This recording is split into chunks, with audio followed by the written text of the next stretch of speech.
ฟุตบอลอายุ50ปีบ้านทงนครปักเซ่ปฏิบัติธรรมมานำขั้นตอน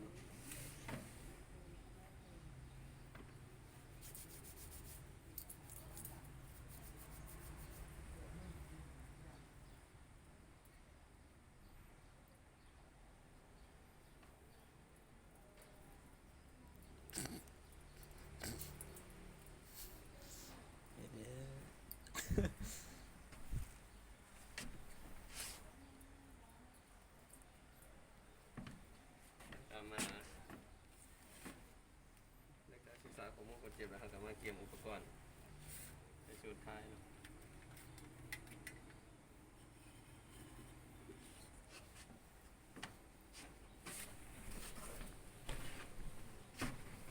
สวัสดีพอซื้อยังเด็ก ซื้อฟุตบอลอยู่บ้านถงเมืองปักเซ่เนาะวันนี้ลูกที่มาชวนไทยพอเลยซื้อจากพอไทยหลายๆบ้านแล้วเนาะลูกซื้อองค์พิราวันเป็นนักศึกษาการแพทย์ปีที่หนึ่งได้มาประจำอยู่ตึกนี้พอให้ความหัวมือได้เลย เลย หลังจากนานมาแล้วก็ปิดประกางเนาะปิดประกางแล้วก็ใส่ไฟให้แสงสว่างเนาะแล้วก็เก็บอุปกรณ์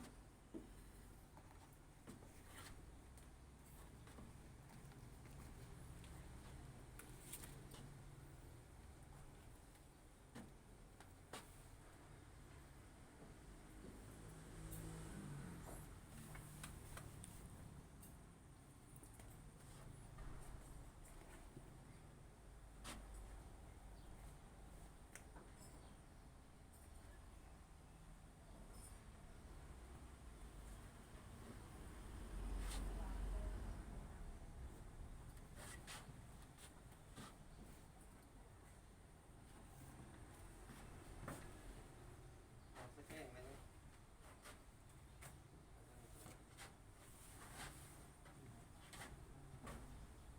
สแกนซ้าย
ประมาณเนาะ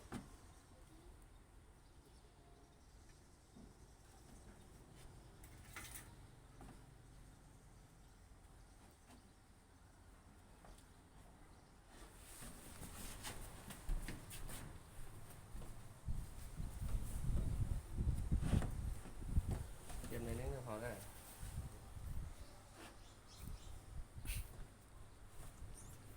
ให้พอให้ใจเขาเลิกๆเด้อแล้วก็ไหนๆ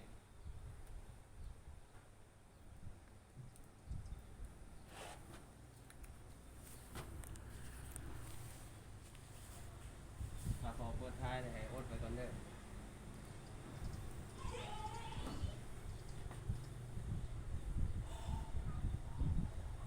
เอาโทรศัพท์มึงดูถ่ายเจ้า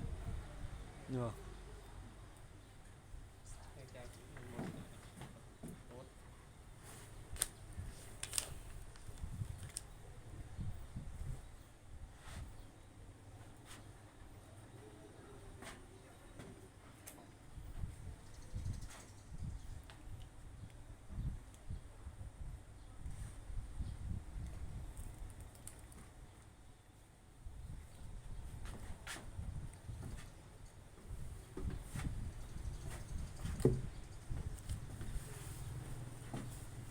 กันใช่ไหมพอ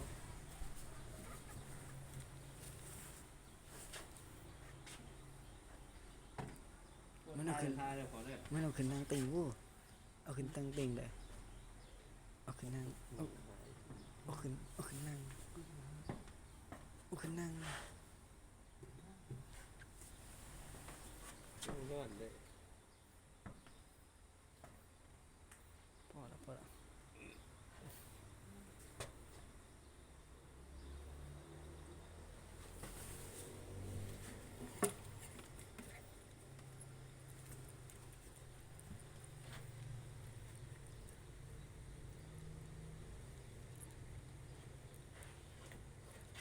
จะมาสังเกตว่ามันจมเนาะเพราะว่าจมเป็นก้อนแล้วก็มีเดือดปนออกน้ำ